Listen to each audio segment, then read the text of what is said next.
It was good. It was good watching Adam the Woo today in Nebraska. Oh, yeah. Shame he couldn't have met up with Caravan Carolyn a month ago when she was there. But, hey, you know, that would be an interesting mashup. Caravan Carolyn and Adam of the Woo. And then Adam was with a guy named Chris who does a channel called Mobile Instinct, which is also very good. And if you watched Mobile Instinct, Chris's channel, you would have seen Adam and Chris and you-know-who getting together there down at Pigeon Forge a while back, too. So, I'm going around the curves here. I feel like I'm on the Indy 500. Anyway, it was interesting watching Adam check out the boyhood, you know, all the reminiscence of Johnny Carson. Johnny Carson. Karnak. And, yeah. I remember watching that old documentary, Carson Goes Home, Johnny Goes Home. Yeah, that's a good one, and you can, the link to it's there. So that was cool. But I have to say, one of the things that brought back a lot of memories was I was a big late-night talk show fan back when I was a kid, okay? All through my college years even. You know, I remember watching Johnny Carson all the time. I love that show. I started watching when I was probably about 8 or 9, you know, living in New Jersey there near the Philadelphia area, watching Johnny. You know, my parents, I was a night owl even then. My parents let me stay up late a lot. If they said, you know, we have to put you and your sister to bed at the same time. We had separate bedrooms, obviously. And my parents would say, now you lay there for half an hour. If you can sneak down without your sister waking up, we'll let you stay up and watch Johnny Carson, or at least the first part of the show. So I would do that. They put us to bed at whatever time, 9:30, 10 o'clock. And then I would lay there, and then I'd slowly creep down the stairs. And a lot of times my sister would go, I hear you! And then, damn it, I have to go back to bed. But once in a while, I would manage to get downstairs and watch Johnny. And of course, on the weekend, Friday nights, I was able to stay up late anyway. So, but I always liked Johnny Carson and Ed McMahon from New York there. You know, that was where they were back then. And I liked a lot of other shows. I watched the Mike Douglas show was done in Philadelphia, and it was like a local show, and I remember watching that. You know, Mike had these co-hosts, guest hosts on, and there would be people like the Beatles, like John Lennon would be on it, and Sly Stone, and weird people like that. You know, he was really, for a guy who wore a suit and tie and everything, he was really into that kind of hippie rock and roll culture. He'd have Janis Joplin and Mama Cass on, and really cool stuff. But I always liked Johnny. Johnny was the king. Oh yeah, let's see, over on ABC at the time, they had Joey Bishop doing a show, and I think Merv Griffin did a show over on CBS, so that was kind of cool. Yeah, but that's my early days. Now, then came Dick Cavett.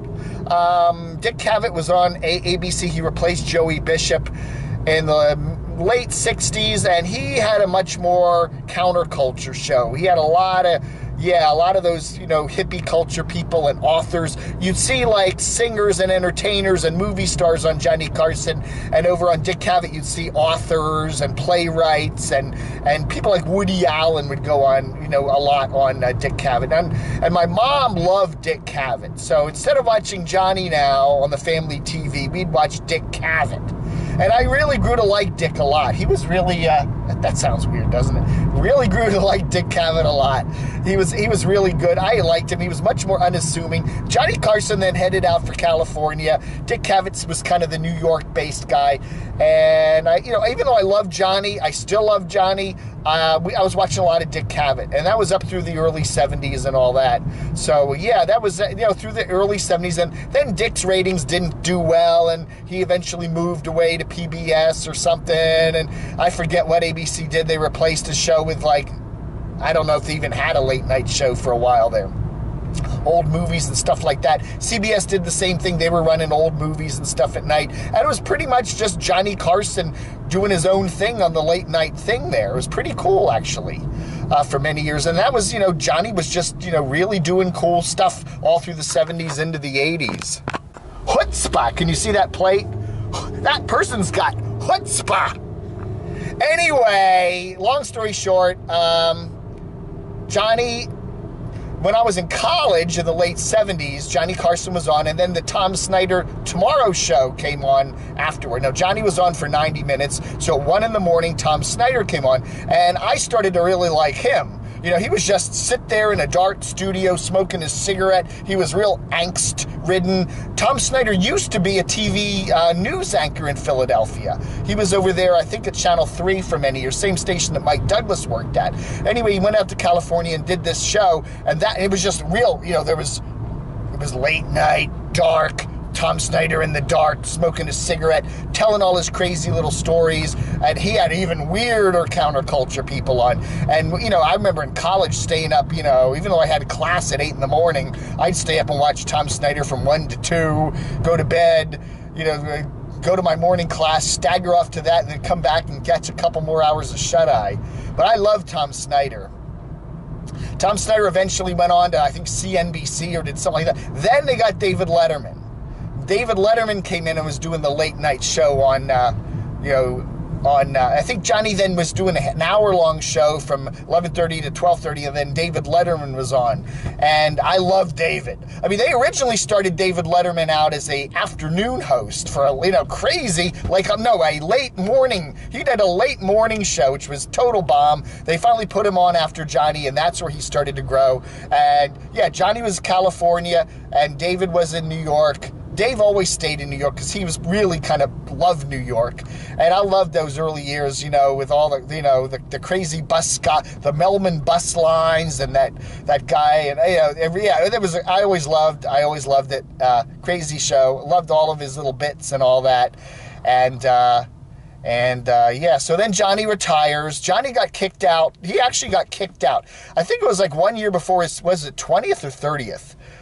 I forget. He was 1 year before that moment, 30th anniversary, 20th anniversary. I can't do my math. 30th anniversary, 20, I don't know, whatever. He got pushed out, and the whole story with Jay Leno and the feud with David Letterman, and, you know, that's a good, I forget what that movie was called. Kathy Bates was in it.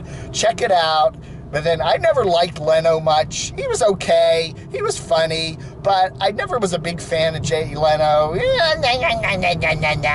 And I always liked Letterman. And then finally Letterman bounced out of NBC and went over to CBS. And yeah, then Letterman was great for the first few years he was over at CBS, directly up against Leno, you know. So anyway, David Letterman recently retired. I stopped watching late night talk show after that because I don't care for these new guys very much. I don't really give a rat's ass about whoever, you know. I just don't. I think when Letterman retired, I said, that's it for my late night talk show hosts. I don't care for any of the other guys. I really don't. And that was that. So that's anyway some memories, Dave TV memories of late night talkers. Oh, yeah.